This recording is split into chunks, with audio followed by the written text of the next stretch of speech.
Assalamualaikum warahmatullahi wabarakatuh. Jumpa lagi di channel YouTube Ummu Hania. Pada kesempatan kali ini kita akan melanjutkan tentang tuntunan puasa, dan hari ini kita akan membahas tentang syarat puasa. Syarat adalah sesuatu di luar suatu amal yang harus dipenuhi sebelum melakukan suatu amal tersebut ya. Nah, syarat puasa itu ada beberapa ya. Nah, yang pertama syaratnya adalah Islam ya. Jadi mereka yang non muslim itu tidak kena syarat wajib puasa ya. Orang-orang kafir sekalipun itu kafir zimmi ya, terbebas dari kewajiban ini. Hanya saja mereka dituntut untuk menghormati kaum muslimin yang tengah menjalankan puasa. Maka mereka tidak diperkenankan ya di beberapa negara itu untuk membuka warung makan terbuka di siang hari seperti itu di bulan Ramadan tanpa hijab ya. Maka terus juga mereka juga seharusnya tidak makan minum di tempat terbuka dan semacamnya seperti itu. Itu jika terjadi di negara-negara yang mayoritas muslim, biasanya ada seperti itu. Nah, haruskah orang kafir yang masuk Islam itu mengqadha puasa ya?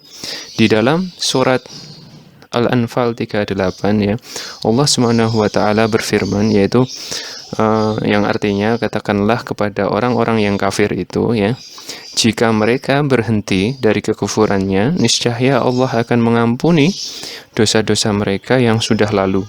Dan jika mereka kembali lagi, sesungguhnya akan berlaku kepada mereka sunnah Allah terhadap orang-orang terdahulu seperti itu. Artinya apa? Artinya orang yang masuk Islam setelah ia dewasa tidak perlu mengqadha ataupun membayar fidyah atas puasa yang telah ditinggalkannya selama dia kafir. Ya, perhatikan ini. Tidak perlu mengqadha atau membayar fidyah ya.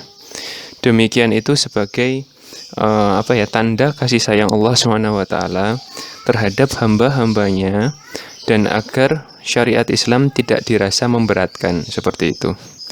Keislaman mereka, orang-orang yang sempat kafir ini, sudah cukup mengampuni seluruh dosa yang mereka lakukan ketika masih kafir. Allah pun telah mengampuni dosa-dosa mereka di masa lampau seperti itu. Sehingga begitu mereka bersyahadat, maka perhitungan amal baik dan amal buruk akan di-reset ya, disetting ulang kembali mulai dari nol seperti itu. Wallahu a'lam bishawab. Jadi bagaimana dengan puasanya orang kafir yang masuk Islam pas tengah hari di bulan Ramadan ya? Seorang yang masuk Islam pada tengah hari bulan Ramadan ya, maka wajiblah baginya imsak pada sisa hari itu ya, yakni menahan diri dari hal-hal yang membatalkan puasa. Artinya aturan ini ya berlaku juga untuk orang-orang yang sadar dari pingsannya atau suci dari haid di pertengahan siang ya, kecuali orang yang pingsannya sebulan penuh di bulan Ramadan, maka hukumnya sama seperti orang yang sakit seperti itu. Jadi setelah sembuh ia wajib mengqadha puasanya di luar bulan Ramadan. Kalau tidak bisa diharapkan kesadarannya kembali, maka dia membayar fidyah saja seperti itu. Nah, kira-kira seperti itu. Jadi kalau puasa kan dari subuh sampai maghrib ya. Nah, ketika dia zuhur itu dia syahadat, lalu kemudian Islam, maka dia otomatis setelah itu langsung berpuasa sampai dari zuhur itu sampai maghrib, sampai berbuka seperti itu. Nah, syarat kedua dari puasa ini adalah balik ya. Balik itu artinya sampai umur ya, yang ditandai dengan mimpi kedewasaan atau keluarnya mani ya bagi laki-laki atau berhaid bagi wanita. Nah, dengan demikian anak-anak di bawah umur ya belum wajib berpuasa Ramadan. Tetapi mereka harus dilatih sedini mungkin untuk berpuasa. Melatih anak berpuasa ini ya ya sudah dibiasakan ya sebenarnya sejak zaman Rasulullah Shallallahu Alaihi Wasallam masih hidup ya. Bukhari dan Muslim itu pernah meriwayatkan bahwa Rasulullah pernah mengirim utusannya ke desa-desa kaum Ansor ya untuk menyampaikan seperti apa yang ditulis di layar Anda sekarang ini ya, untuk menyampaikan siapa yang telah berpuasa dari pagi hari hendaklah ia meneruskan puasanya, dan siapa yang dari pagi telah berbuka hendaklah ia mempuasakan hari yang tinggal ya, yang tertinggal seperti itu. Maka setelah itu kami pun berpuasa, dan kami suruh anak-anak kami yang masih kecil berpuasa, kami bawa mereka ke masjid, kami buatkan mereka semacam alat permainan dari bulu domba. Maka jika ada di antara mereka yang menangis minta makan, maka kami berilah ia alat permainan itu. Demikianlah berlangsung sampai dekat waktu berbuka. Nah, ini adalah salah satu contoh bagaimana para sahabat ya melatih anak-anak untuk berpuasa seperti itu ya. Dan perlu digarisbawahi bahwa melatih itu tidak sama dengan menyuruh ya. Maksudnya apa? Maksudnya ketika anak sudah tidak lagi mau berpuasa ya, ogah-ogahan atau malas-malesan gitu, dan orang tua sudah berupaya membujuknya ya, maka tidak ada kewajiban lagi bagi orang tuanya untuk memaksanya. Perlakuan ini berbeda terhadap ya anak yang sudah mukallaf ya. Mereka harus dipaksa untuk berpuasa, dan jika enggan maka orang tuanya atau walinya harus memberi hukuman ya tentunya yang setara dengan nalar si anak itu ya. Adapun jika ditakar dengan umur ya, baliknya seseorang ini berbeda-beda ya. Kita akan bahas insya Allah jika Allah mengizinkan di tempat waktu yang lain. Tapi ada seorang ustadz yang menyampaikan bahwa standarnya seseorang adalah pada usia 15 seperti itu. Karenanya jika seorang terlambat mimpi kedewasaan atau telat datang bulan, kebalikannya ditetapkan pada usia itu, seperti itu. Sebaliknya, jika usia belum mencapai 15 tahun, namun ia sudah bermimpi atau haid, maka ia dinyatakan telah mukallaf dan wajib menunaikan puasa Ramadan, seperti itu. Ya. Jadi, kira-kira seperti itu. Nah, syarat berikutnya adalah bahwa dia harus berakal ya. Berakal ini maksudnya adalah tidak gila atau tidak mabuk. Tidak gila dan tidak mabuk. Ini berlaku untuk laki-laki dan perempuan. Mereka semua harus berakal ya. Orang gila itu ya dianggap tidak mempunyai akal saat dia gila ya. Maka tidak terkena kewajiban puasa dan tidak harus mengkodok puasanya ya. Orang gila tidak perlu mengkodok puasanya. Nah, di dalam sebuah hadis ya, Ali radhiyallahu anhu ya, Nabi Muhammad pernah bersabda ya, seperti yang Anda baca di layar Anda sekarang, diangkat pena dari 3 golongan. Dari golongan orang gila hingga akalnya sehat, dari orang tidur sampai ia bangun, dan dari anak kecil sampai ia mimpi kedewasaan ya, seperti itu. Jadi ini adalah hadis yang diriwayatkan Imam Ahmad, Abu Daud dan Tirmizi ya. Tetapi ya, orang yang mengidap penyakit gila itu pada waktu-waktu tertentu ia tetap mendapatkan kewajiban ketika akalnya sehat ya. Jadi kan ada tuh orang yang gila tapi dia cuman gila musiman gitu ya. Kalau pas dia sehat ya dia tetap mendapatkan, ketika akalnya sehat maka ya dia harus melakukan kewajiban-kewajibannya sebagai seorang muslim, seperti itu. Nah, syarat yang keempat ya untuk berpuasa ini adalah suci dari haid dan nifas bagi perempuan. Nah, termasuk kurangnya agama wanita ini adalah mereka beristirahat ya, tidak sholat dan tidak puasa ketika mereka haid dan nifas ya. Rasulullah mengatakan ketika menerangkan hal ini ya, itu bukan Bukankah bila ia haid tidak sholat dan tidak puasa? Nah, seperti itu. Pernah mengatakan seperti itu. Nah, tapi ya, perlu diketahui wanita haid dan nifas itu harus memperhatikan jumlah hari di mana ia berbuka. Sebab setelah Ramadan berakhir, mereka berkewajiban mengkodoknya, ya, sesuai dengan jumlah hari yang mereka tinggalkan. Adapun sholat, maka tidak ada kodok atasnya. Jadi puasanya saja yang dikodok. Nah, di sana perlu diperhatikan ada jenis darah lain yang keluar dari kemaluan wanita yang disebut dengan darah istihadah. Ya.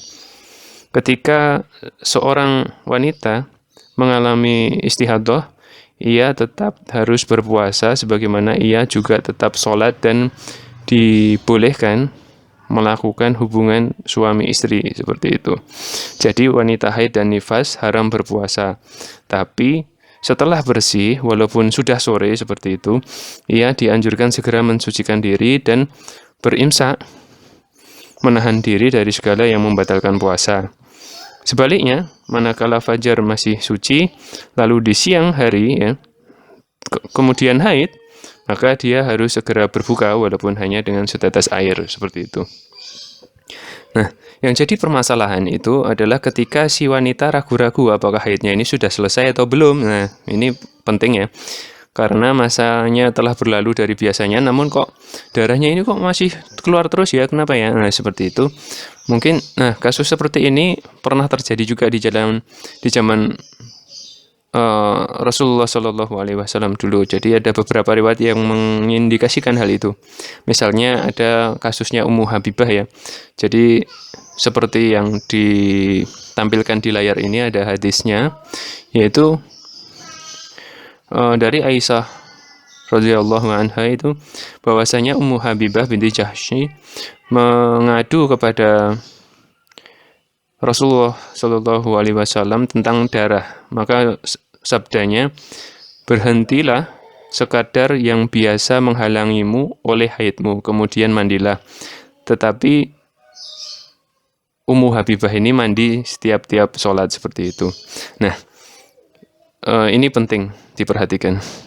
Jika seorang wanita meminum pil anti haid agar sempurna ibadah puasanya, maka para ulama membolehkan asal secara medis tidak membahayakan kesehatan ya. Kesehatan harus dijaga. Ini harus ada keterangan yang jelas dari dokter ahli. Namun sebaiknya seorang wanita menerima rukhsah saja ya, yaitu membiarkan dirinya haid sebagaimana mestinya, kemudian mengkodoknya nanti di luar Ramadan sejumlah yang ia tinggalkan. Nah, ini lebih aman ya. Dan Allah lebih suka ketika keringanan-keringanan atau diskon-diskon yang diberikan oleh Allah ini dijalankan. Allah akan makin cinta seperti itu. Maka ya santai saja. Dan obat-obat semacam ini jelas tidak baik untuk kesehatan. Seperti itu. Ya kecuali tentu dengan anjuran dokter. Nah, syarat yang kelima ya. Ya, syarat yang kelima adalah ketika dia berada di kampung ya. Dia di kampung tempat tinggalnya ya, mukim ya, jadi bukan musafir. Seorang musafir tidak wajib puasa ya, karena ia termasuk yang mendapatkan rukhsah ya, atau keringanan atau diskon lah ibaratnya dari Allah untuk tidak berpuasa, tetapi ia harus mengkodok puasa yang ditinggalkannya ya. Meskipun demikian, kalau orang musafir hendak berpuasa maka tidak ada halangan baginya jika ia mampu. Jadi kalau misalkan kita harus safar dari Solo ke Jakarta seperti itu. Kalau zaman dulu mungkin itu berat ya, tapi kalau di zaman sekarang tinggal naik pesawat 45 menit sampai. Nah, itu nggak capek sama sekali. Nah, ini bisa. Kalau memang mampu berpuasa ya berpuasa saja seperti itu. Nah, tentang mana yang lebih afdol, maka apakah berbuka puasa atau berpuasa, ini ada penjelasannya. Jadi kita harus melihat situasi dan kondisi yang dihadapi. Yang jelas rukhsah merupakan anugerah dari Allah sebagai tanda kasih sayang Allah kepada hambanya. Dan Allah menyukai hambanya yang bersyukur atas rahmatnya. Artinya apa? Artinya kalau memang Allah itu memberikan rukhsah, itu ya diambil saja ya. Walaupun kita mungkin mampu ya untuk berpuasa, tapi ya karena sudah ada rukhsah itu ya diambil saja seperti itu.